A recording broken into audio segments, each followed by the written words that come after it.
Don't seem to be doing much touring on the channel at the moment. More about servicing the car and modifications.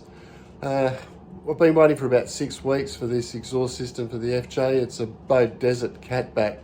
What I'll do is I'll just run you through a quick process of what I've done to remove the exhaust and just show you some observations that I've made as far as the difference between a standard system and the Beaudesert. This is how the exhaust comes to you in the mail. It took about 6 weeks.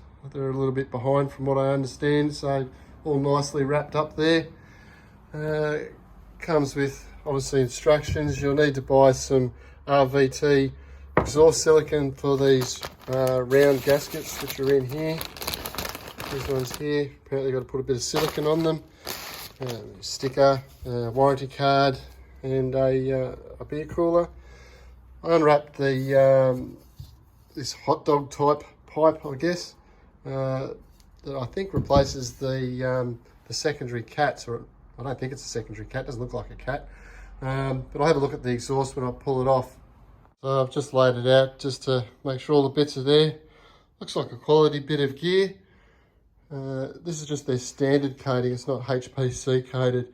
This is stainless exhaust, so obviously I'll give it a bit of a test and see whether the HPC is worth it with some of the areas that we go in. Exhaust tip, I'll leave that bit of plastic on it. It's got a nice little tip on it.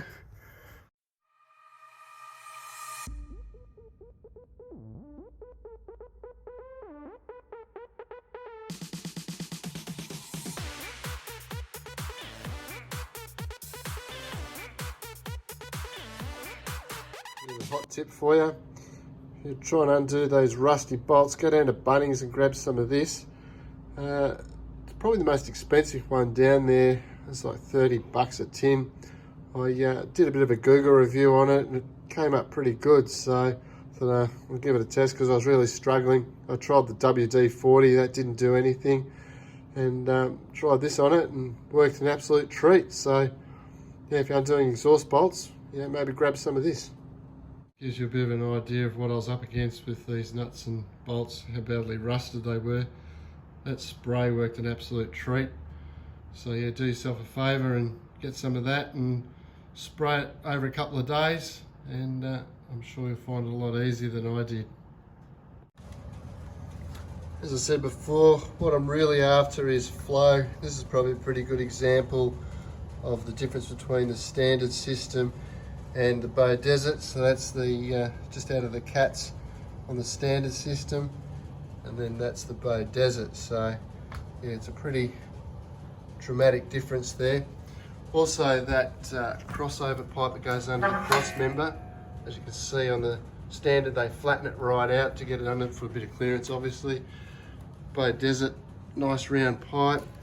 Then in the merge section, the standard system, those pipes in there, they're quite small versus here, as you can see in the merge section, those pipes are nice and big. So like I said before, what I'm really after is flow more than exhaust noise. As far as fitting the exhaust yourself, I think you'd probably struggle if you had the rear tank just to get to where you need to. Also, on the instructions it says you need to remove this piece of heat shielding because it might catch fire. Don't know about that, but I'm going to replace it anyway, and I'll make up a nice little heat shield. I'll show you what I do with that. That's the heat shield that I made.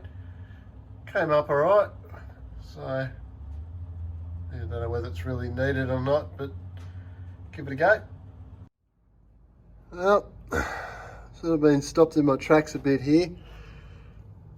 It's not even close to getting on. I've done up the 2 bolts on this side. As you can see up there, they are loose. So, you know, you should be able to slip a couple of bolts in the gasket in there and away you go. But I've actually had to take off the grease shield from here so I can push it up high enough to get those ones on, but now it's got to come down. So if it comes down anymore, like that one there comes down, that hanger will be stretched to the absolute max.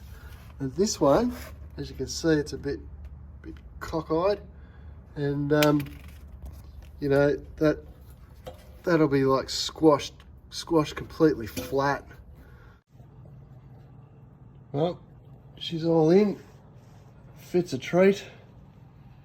It didn't go in easy the first time because basically I didn't know what the frig I was doing.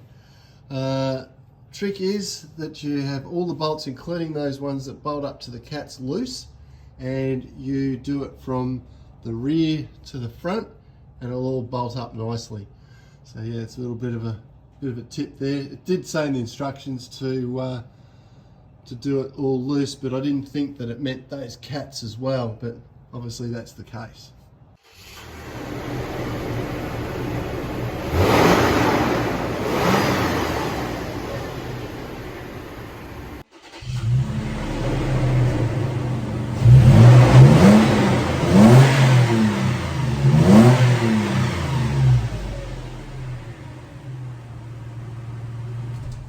So what's a slightly used standard FJ Cruiser exhaust system worth?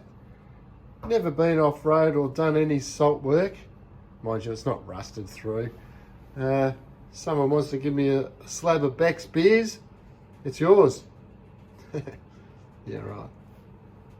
So, overall impressions, yeah, it's not bad, I suppose. Whether it's worth $1,600–1,700, yeah, not 100% sure about that. The noise, you know, when you're driving along, you know, it's not annoying. You know, it's there. You know, I'd probably prefer it a little bit quieter myself. You know, maybe just getting old and grumpy, but you know, it is what it is. You know, it's one of those things. I suppose exhaust is a personal thing. For me, it's more about flow, as I said, but you know, some other guys might like it. You know, V6 is never going to sound great. You know, as I said before, at least it's not a couple of thongs slapping together. So yeah, I suppose the real test will be when I start towing. So yeah, hope you enjoyed the video. If you did, you know, give us a like. Always appreciate those, and if you'd like to subscribe, even better. All right, so see you in the next one. Cheers, guys.